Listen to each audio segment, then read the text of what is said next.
안녕하십니까. 새생명교회 수요 저녁 예배 말씀을 함께 나눕니다. 오늘은 12월 15일 수요일입니다. 계속해서 대강절기를 맞이해서 대강절에 가지고 있는 그런 의미를 하나씩 전달하고 있습니다. 그래서 대강절에는 4가지의 주제가 있는데, 하나는 소망이고 평화이고 기쁨이고 사랑입니다. 그래서 지난 시간까지 소망에 대해서 또 평화에 대한 말씀을 전했고, 오늘은 그 3번째 시간으로 기쁨에 관한 이야기를 함께 나누고자 합니다. 사람마다 기뻐하는 그런 기쁨의 요소가 다 다릅니다. 사람들은 다양한 기쁨을 가지고 있습니다. 예를 들면 병든 사람들에게 있어서 가장 기쁜 일은 뭐냐면 자기가 그 병에서부터 깨끗해지고 치유받았다고 하는 걸 겁니다. 전세를 살고 월세를 살면서 힘들어하고 고통받는 사람들에게는 아파트에 당첨됐다고 하는 소식, 그리고 자기 집을 마련했다고 하는 것이 그들에게는 가장 큰 기쁨이 될 것입니다. 전쟁 가운데서 전쟁의 공포와 두려움 가운데 사로잡힌 사람들에게는 전쟁이 끝났다고 하는 것, 그것이 그 사람들에게는 가장 큰 기쁨일 것입니다. 독재자의 탄압과 억압 속에서 수많은 고통을 경험한 사람들에게 있어서는 이제는 민주사회가 됐다고 하는 소식이 그들에게는 가장 큰 기쁨이 될 겁니다. 먹을 것에 허덕이면서 먹을 것 때문에 생명의 위협에 직면한 아프리카 기아에 허덕이는 아이들과 사람들에게 있어서는 먹을 것이 해결됐다고 하는 소식이 가장 기쁜 소식일 겁니다. 이렇듯 사람마다 자기 삶의 상황과 정황에 따라서 기뻐하는 것은 다 다릅니다. 그리고 다양할 수 있는 것이죠. 근데 오늘 우리가 읽을 본문에 보면은 모든 백성들과 모든 만국들이, 모든 나라와 민족들이 함께 기뻐하는 소식이 있다고 그렇게 말씀은 전합니다. 오늘 말씀은 누가복음 2장 8절부터 14절까지 말씀 봉독해 드립니다. 누가복음 2장 8절부터 14절까지 말씀입니다. 제가 봉독해 드립니다. 그 지역의 목자들이 밤에 밖에서 자기 양떼를 지키더니 주의 사자가 곁에 서고 주의 영광이 그들을 두루 비추매 크게 무서워하는지라. 천사가 이르되 무서워하지 말라. 보라, 내가 온 백성에게 미칠 큰 기쁨의 좋은 소식을 너희에게 전하노라. 오늘 다윗의 동네에 너희를 위하여 구주가 나셨으니 곧 그리스도 주시니라. 너희가 가서 강보에 쌓여 구유에 누워있는 아기를 보리니 이것이 너희에게 표적이니라 하더니, 호련히 수많은 천군이 그 천사와 함께 하나님을 찬송하여 이르되 지극히 높은 곳에서는 하나님께 영광이요 땅에서는 하나님이 기뻐하신 사람들 중에 평화로다 하니라. 아멘.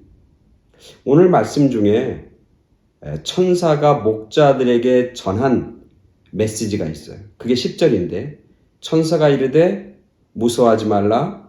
보라, 내가 온 백성에게 미칠 큰 기쁨의 소식을 너희에게 전하노라. 이 본문에 보면 뭐라고 하냐면 기쁜 소식인데, 이 기쁜 소식은 누구에게 해당되는 거냐면 어린아이에게 해당되는 것도 아니고 노인들에게만 해당되는 것도 아니고 상황과 형편과 상관없이 뭐라고 했냐면 온 백성에게, 만 백성에게, 모든 백성에게 미치는 큰 기쁨의 소식을 너희에게 전한다. 그렇게 오늘 말씀하고 있는 것이죠. 병든 사람에게도, 가난한 사람에게도, 건강한 사람에게도, 부유한 사람들에게도, 미국에 살고 있는 사람들에게도, 제3세계인 아시아와 아프리카에 살고 있는 사람들에게도 모두 다 기뻐하고 모두 다 즐거워하는 그런 뉴스, 그런 소식이 있다고 하는 겁니다. 오늘 본문 말씀을 묵상하면서 맞아, 이런 소식이 있지. 그래, 이런 소식을 우리가 발견하는 건 너무너무 쉬워. 그런 생각이 드는 거예요. 특별히 코로나 바이러스에 의해서 고통당하는 요즘과 같은 시대 속에서 모든 백성과 모든 나라 사람들에게 정말 좋은 소식은 뭘까? 코로나가 종식되었다고 하는 소식. 그죠? 코로나가 끝났다고 하는 소식은 아프리카 사람들에게도 기쁜 소식이고 유럽에 있는 사람에게도 기쁜 소식이고 아시아와나 미국에 있는 사람들에게도 기쁜 소식일 거예요. 그죠? 코로나가 끝났다고 하는 것은 나이 든 사람에게도 기쁜 소식이지만 어린아이에게도 기쁜 소식일 거예요. 코로나가 끝났다고 하는 것은 가난한 사람에게도 기쁜 소식이고 부유한 사람들에게도 기쁜 소식일 겁니다. 물론 코로나 바이러스 때문에 소위 말하면 큰 돈을 번 몇몇 사람들 빼고는 말이죠. 왜 그럼 코로나가 끝나고 코로나가 종식되었다고 하는 것이 모든 사람들에게 기쁜 소식일까 한번 생각해 보세요. 왜 그렇습니까? 당연하죠. 그것 때문에 모든 사람이 다 불편하니까. 그것 때문에 이 땅에 있는 모든 사람들이 다 아파하니까. 그것 때문에 이 땅에 있는 모든 사람들이 괴로움을 당하니까. 그리고 그 코로나 바이러스는 모든 사람들에게 두려움의 대상이니까. 왜? 생명을 위협하는 대상이기 때문에. 그렇기 때문에 모든 사람에게는 공통의 기쁨이 있는 거예요. 공통의 과제와 기쁨이. 그건 뭐냐면 코로나가 종식되었다고 하는 소식. 그게 들려지면 뭐 한국에 있는 사람이나 미국에 있는 사람 모든 사람들이 기뻐하고 즐거워할 겁니다. 오늘 예수님이 모든 백성들에게 기쁜 소식이 되는 이유가 바로 여기 있는 거예요. 이 땅에 있는 모든 사람 뭡니까? 죄인입니다. 이 땅에 있는 모든 사람은 죄. 성경에서 말하면 이 땅에 죄로부터 자유로운 사람은 단 한 사람도 없다. 이 땅에 있는 사람들 중에 죄로부터 완전한 의인은 이 땅에 하나도 없다고 그렇게 선언하고 선포하고 있습니다. 맞습니다. 아무리 우리가 보기에 참 좋은 사람이고 참 인격이 훌륭한 사람이고 참 아주 자상한 사람이라고 보이지만 그 사람 안에도 여전히 우리가 모르는 그런 악함과 죄성이 있는 거죠. 재미있는 예화가 있습니다. 아버지와 남편이 돌아가셨어요. 그래서 이제 목사님이 장례식에 참석을 했습니다. 그리고 목사님이 장례식에서 추도사를 합니다. 말씀을 전합니다. 이 목사님이 알고 있는 그 아빠와 남편에 대한 이야기를 하는 거예요. 저 관 속에 있는 분은 살았을 때 굉장히 자상했습니다. 참 따뜻한 사람이었습니다.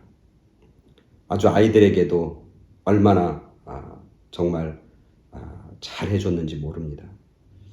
아내에게도 아주 훌륭한 인격의 남편이었습니다. 우리 교회에서도 여기저기 봉사하면서 어려운 사람을 많이 돕는 그런 훌륭한 그런 크리스찬이었습니다. 이렇게 쭉 얘기해요. 근데 그걸 이 미망인인 부인이 자꾸 듣고 있습니다. 계속 듣고 있습니다. 계속 이제 자기 남편에 대한 이야기를 쭉 하니까 이 미망인인 이 부인이 옆에 있는 딸한테 귓속말로 얘기하는 겁니다. 얘야, 저 관 속에 누워있는 사람이 너희 아빠 맞니? 내 남편 맞니? 이렇게 이야기했다고 하는, 물어봤다고 하는 예화가 있습니다. 목사님이 볼 때는 정말 훌륭한 사람 같고 따뜻한 사람 같고 교회 봉사도 많이 하는 사람이 있고 흠잡을 데 없는 사람인 것 같지만 그 사람하고 가까이 살았던 와이프와 아이들, 가족들에게 그런 면도 있지만 다른 면도 있다고 하는 것. 그것을 빗대어서 이야기하는, 유머러스하게 이야기하는 그런 예화일 겁니다. 모든 사람들은 다 죄인입니다. 모든 사람들은 다 불완전합니다. 모든 사람이 죄인이기 때문에 그 죄로부터 당하는 뭐가 있어요? 두려움이 있습니다. 그 죄로부터 당하는 고통이 있습니다. 죄인이기 때문에 불안합니다. 죄인이기 때문에 죄의 마지막은 죽음입니다. 그래서 죽음에 대한 두려움과 공포가 있고 심판에 대한 두려움과 공포를 간직한 채 살고 있습니다. 그래서 인간들은 건강한 사람이나 병든 사람이나 돈 많은 사람이나 그렇지 않은 사람 모든 사람이 죄인이기 때문에 그 죄로부터 당하는 어둠의 세력으로부터 당하는 두려움과 무서움과 공포 가운데 인간들은 살아가는 겁니다. 근데 오늘 성경에서 얘기하는 겁니다. 모든 사람 죄로 살아가고 죄로 죽을 수밖에 없는 두려움과 아픔과 공포 가운데 살아가는 그런 모든 사람들에게 미칠 가장 큰 기쁨의 좋은 소식이 이 땅에 나타나게 되었다. 그렇게 전하고 있는 거죠. 그건 누구냐면 바로 예수 그리스도. 오늘 성경에 보니까 뭐라고 하면 이렇게 얘기합니다. 이해하고 나서 11절에 오늘 다윗의 동네에 너희를 위하여 구주가 나셨으니 곧 그리스도 주시니라. 너희가 가서 강보에 쌓여 구유에 누워있는 아기를 보리니 이것이 너희에게 표적이니라. 누가 태어난다는 거예요? 구원자가 태어난다는 거예요. 뭐로부터? 죄로부터.